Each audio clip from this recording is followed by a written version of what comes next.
ಮಕ್ಕಳಲ್ಲಿ ಕೂಡ ಸಂಧಿವಾತ ಆಗಬಹುದು. ಮಕ್ಕಳು ಕೇವಲ ಚಿಕ್ಕ ವಯಸ್ಕರಾಗಿರೋದಿಲ್ಲ.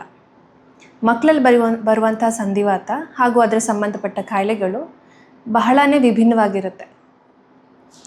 ಹಾಗಾಗಿ ಇದಕ್ಕೆ ಪ್ರತ್ಯೇಕವಾದ ತಜ್ಞರು, ಪ್ರತ್ಯೇಕವಾದ ಸೇವೆಯ ಅಗತ್ಯ ಇರುತ್ತೆ. ಸೊ 1 ತಿಂಗಳ ಮುಂಚೆ ಒಂದು 11 ವರ್ಷದ ಹುಡುಗಿ ಅವರ ತಾಯಿ ಜೊತೆ ಕೈ ಹಿಡ್ಕೊಂಡು ಬಂದಿದ್ಲು ಆಸ್ಪತ್ರೆಗೆ. ಅವಳಿಗೆ ಮಂಡಿನಲ್ಲಿ ನೋವಿತ್ತು, ಊತ ಕೂಡ ಇತ್ತು. ಅವಳಿಗೆ ತುಂಬ ಸುಸ್ತಾಗಿತ್ತು, ನೋವಾಗಿತ್ತು. ತಾಯಿ ಕೂಡ ತುಂಬ ಸುಸ್ತಾಗಿ ಕಾಣಿಸ್ತಾ ಇದ್ರು. ಕೇವಲ ಕಾಯಿಲೆಯಿಂದ ಅಷ್ಟೇ ಅಲ್ಲ, ತನ್ನ ಮಗಳಿಗಾಗಿರುವಂಥ ಕಾಯಿಲೆ ಬಗ್ಗಿನ ಗೊಂದಲಗಳಿಂದ ಅವರು ಹಲವಾರು ಆಸ್ಪತ್ರೆಯನ್ನು ಸುತ್ತಿ ಬಂದಿದ್ದರು. ತುಂಬ ಜನ ಹೇಳಿದರು ಮಕ್ಕಳಲ್ಲಿ ಆಗುವಂಥ ಗ್ರೋಯಿಂಗ್ ಪೇಯ್ನ್ ಆಗಿರ್ಬೋದು, ಬೆಳವಣಿಗೆಯ ನೋವಾಗಿರ್ಬೋದು, ಆ ಕಾರಣ ಅವಳಿಗೆ ಊತ ಬಂದಿದೆ ಅಂತ.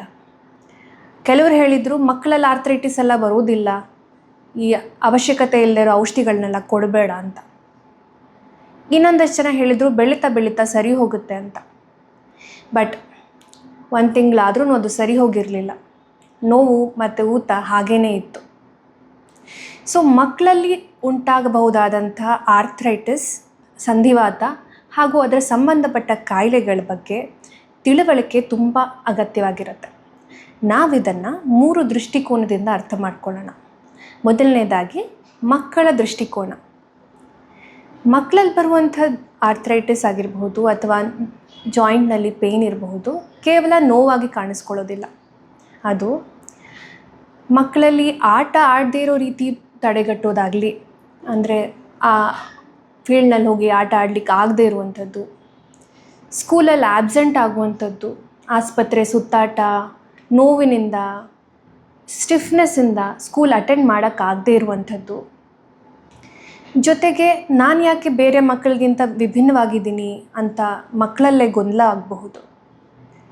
ಅಲ್ಲದೆ ಬೇರೆ ಮಕ್ಕಳು ಆಟ ಆಡೋಕ್ಕೆ ಬಾ ಅಂತ ಕರೆದಾಗ ನಾನು ಏನಂತ ಉತ್ತರ ಕೊಡಲಿ, ನಾನು ಯಾಕೆ ಈ ಅರ್ಥ ಆಗದೇ ಇರುವಂಥ ಔಷಧಿಗಳನ್ನ ತಗೊಳ್ಬೇಕು, ಈ ಎಲ್ಲ ಗೊಂದಲಗಳು ಕೂಡ ಜೊತೆಗಿರುತ್ತೆ. ಇದು ಆರ್ಥ್ರೈಟಿಸ್ ಜಸ್ಟ್ ಜಾಯಿಂಟ್ ಅಷ್ಟೇ ಅಲ್ಲ, ಮಕ್ಕಳನ್ನು ಫಿಸಿಕಲ್ ಆಗಿ, ಜೊತೆಗೆ ಭಾವನಾತ್ಮಕವಾಗಿ, ಅಲ್ಲದೆ ಸಾಮಾಜಿಕವಾಗಿ ಕೂಡ ತೊಂದರೆ ಉಂಟು ಮಾಡುತ್ತೆ. ನಾವು ಇದೆಲ್ಲನ ಅರ್ಥ ಮಾಡ್ಕೋಬೇಕು. ಮಕ್ಕಳು ಕೇವಲ ಜಾಯಿಂಟ್ನಲ್ಲಿ ಪೇಯ್ನ್ ಇದೆ ಅಂತ ಹೇಳದೇ ಇರಬಹುದು. ಇನ್ನು ಚಿಕ್ಕ ಮಕ್ಕಳು ನೋವನ್ನ ವ್ಯಕ್ತಪಡಿಸ್ಕೊಳ್ಳೋಕ್ಕಾಗದೇ ಕೂಡ ಇರಬಹುದು. ಅದು ಕೇವಲ ಬೆಡ್ನಿಂದ ಇಳಿದೇ ಇರುವಂಥದ್ದು, ಜಾಸ್ತಿ ಹೊತ್ತು ಬೆಳಗ್ಗೆ ಹೊತ್ತು ಮಲ್ಕೊಂಡಿರುವಂಥದ್ದು, ಅಥವಾ ಸ್ಕೂಲಿಗೆ ಹೋಗಲಿಕ್ಕೆ ರೆಫ್ಯೂಸ್ ಮಾಡುವಂಥದ್ದು, ಈ ರೀತಿ ವ್ಯಕ್ತಪಡಿಸ್ಕೊಳ್ಬಹುದು. ಅದನ್ನು ಎಚ್ಚರಿಕೆಯಿಂದ ನಾವು ಕೇಳುವಂಥದ್ದು ಪೋಷಕರಾಗಿ ಹಾಗೂ ವೈದ್ಯರಾಗಿ ನಮ್ಮ ಕರ್ತವ್ಯ ಆಗಿರುತ್ತೆ. ಬನ್ನಿ ತಿಳಿಯೋಣ ಇನ್ನೊಂದು ದೃಷ್ಟಿಕೋನ, ಅದು ಪೋಷಕರ ದೃಷ್ಟಿಕೋನ. ಈ ಮಕ್ಕಳಲ್ಲಿ ಸಂಧಿವಾತ ಅಥವಾ ಅದರ ರಿಲೇಟೆಡ್ ಕಾಯಿಲೆಗಳು ಬಂದಾಗ ಕೇವಲ ಮಕ್ಕಳಷ್ಟೇ ಅಲ್ಲದೆ ಪೂರ್ತಿ ಕುಟುಂಬ ಕೂಡ ತೊಂದರೆ ಉಂಟಾಗುತ್ತೆ.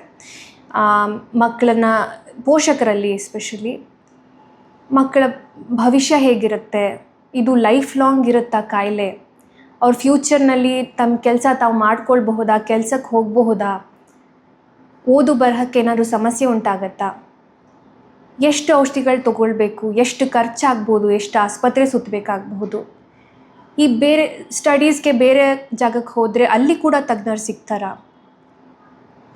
ನಮ್ಮ ಮಕ್ಕಳಿಗೆ ಏನಕ್ಕಾಯಿತು, ಇದು ಎಲ್ಲ ಗೊಂದಲಗಳು ಕೂಡ ಪೋಷಕರಲ್ಲಿರುತ್ತೆ, ಸಹೋದರಲ್ಲಿ ಕೂಡ ಇರುತ್ತೆ. ಇದನ್ನು ನಾವು ಕೇವಲ ಕಾಯಿಲೆನ ಟ್ರೀಟ್ ಮಾಡೋದಷ್ಟೇ ಅಲ್ಲದೆ ಪೋಷಕರನ್ನು ಕೂಡ ಅವರಿಗೆ ಒಂದು ಆಶ್ವಾಸನೆ ಕೊಡುವಂಥದ್ದು, ಅವ್ರಿಗೆ ಇನ್ಫಾರ್ಮೇಷನ್ ಕೊಡುವಂಥದ್ದು, ಜೊತೆಗೆ ಔಷಧೋಪಚಾರದಲ್ಲಿ ಅವರನ್ನು ಪಾಲುದಾರರನ್ನಾಗಿ ಮಾಡುವಂಥದ್ದು, ಅವ್ರ ಜೊತೆ ಚರ್ಚಿಸಿ ಔಷಧೋಪಚಾರ ಕೊಡುವಂಥದ್ದು ನಮ್ಮ ಕರ್ತವ್ಯ ಆಗಿರುತ್ತೆ.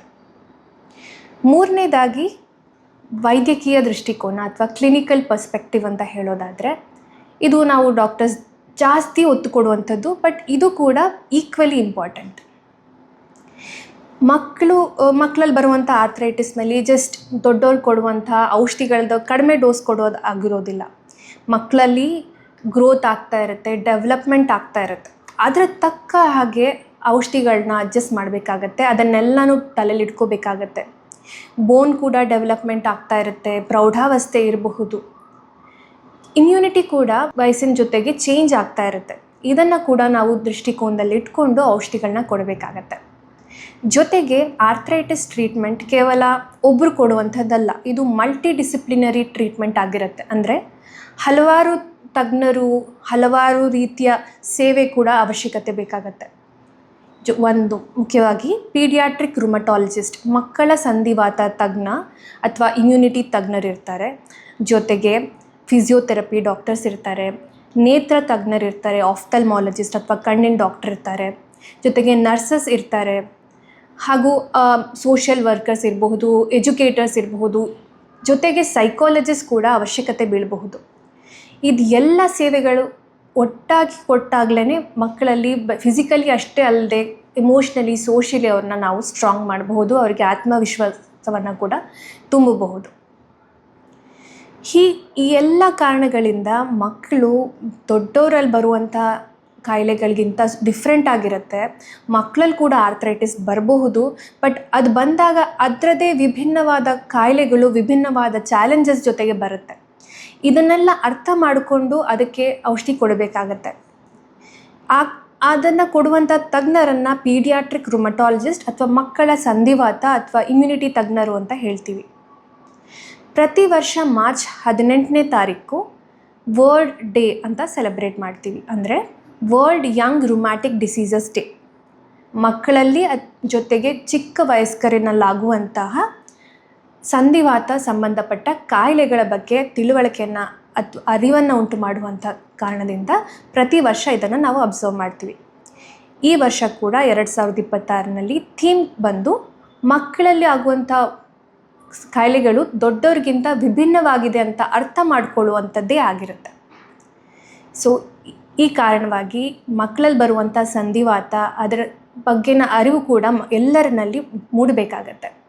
ನಿಮ್ಮ ಮಕ್ಕಳಲ್ಲಿ ಅಥವಾ ಅಕ್ಕಪಕ್ಕದ ಮನೆ ಮಕ್ಕಳಲ್ಲಿ ಜಾಯಿಂಟ್ ಪೇನ್, ಅಲ್ಲಿ ಊತ ಬರುವಂಥದ್ದು, ಸ್ಟಿಫ್ನೆಸ್ ಬರುವಂಥದ್ದು, ಜೊತೆಗೆ ಜ್ವರ ಪದೇ ಪದೇ ಬರೋದು, ರ್ಯಾಷಸ್ ಬರುವಂಥದ್ದು, ಸುಸ್ತಾಗೋದು, ಈ ಎಲ್ಲ ರೀತಿ ಸಿಂಪ್ಟಮ್ಸ್ ಕಾಣಿಸ್ಕೊಂಡಾಗ ದಯವಿಟ್ಟು ನಿಮ್ಮ ಪೀಡಿಯಾಟ್ರಿಷಿಯನನ್ನು ಭೇಟಿ ಮಾಡಿ, ಜೊತೆಗೆ ಪೀಡಿಯಾಟ್ರಿಕ್ ರುಮಟಾಲಜಿಸ್ಟ್ ತಜ್ಞರ ಅವಶ್ಯಕತೆ ಇದೆಯಾ ಅಂತ ಡಿಸ್ಕಸ್ ಮಾಡಬೇಕಾಗತ್ತೆ.